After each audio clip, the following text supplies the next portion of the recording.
Canadian health transfers to the provinces, who have the jurisdiction, as you know, for running their health systems within the provinces.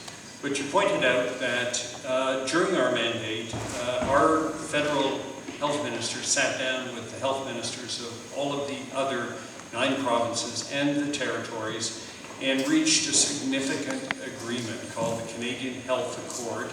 And it is for $11 million for specifically, as you pointed out, home care and mental health.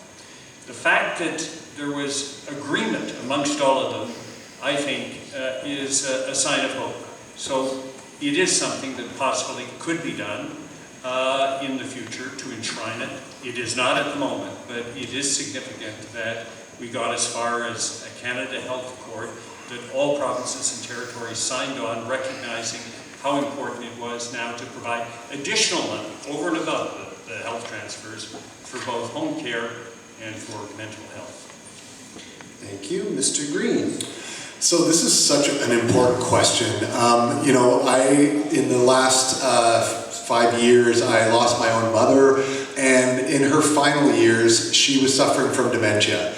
And despite the fact that my mother was financially comfortable for most of her life, her final years were anything but comfortable.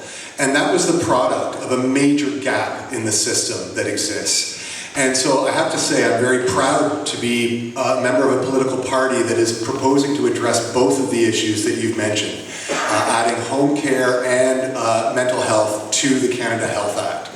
And this is such an important investment because, particularly around mental health, it has enormous costs to the Canadian economy, as well as affecting families.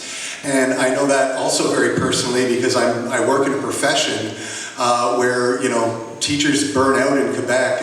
You know, it's about 25% of us burn out after 5 years. So the mental health issues that are faced by my colleagues are very, very serious ones. And again, we see that there's almost no support. And so to expand the Canada Health Act in the direction that you're suggesting, we're 100% in favor of, in addition to expanding it with respect to basic dental coverage for low-income families and a number of other measures as well, and to push back against the creeping privatization of our public health system that has been going on now for decades under both Liberal and Conservative governments. Thank you very much. Thank you very much. Our next question. Following down will be number 372, 372. Do I have a 372? Going once, going twice, go. 369, 369. Okay, that'll be the following one. And the third question coming up will be 392, 392. 392. Yes? Okay. Perfect. I like that. We got 3 in order now. Go ahead. Good evening, everybody. My name is James McIntosh, and I live here in the riding. I'm very much concerned about the problem of handguns. We don't seem to be very much prepared to deal with these problems. So I'd like to know from the Conservatives, the Liberals, and the NDP what plans they have for dealing with this serious problem. All right, we'll start with Mr. Drabkin. Sure.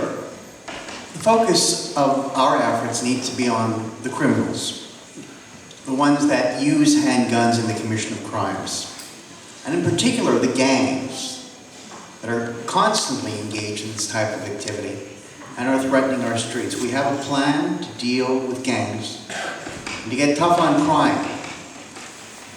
You know, legislation should be introduced to deal with the fact that it's a revolving door justice system we're currently in. Lawful gun owners should be allowed to do what they need to do with their long guns in particular. We eliminated the registry several years ago because it was costing $1 billion. It wasn't effectively doing anything to prevent crime in this country. Criminals don't register their guns. But notwithstanding, the real issue, as I said, are the criminals. And you can be sure that a Conservative government will continue to be tough on crime, as we were during the last mandate we had. Mr. Kerner. One of the announcements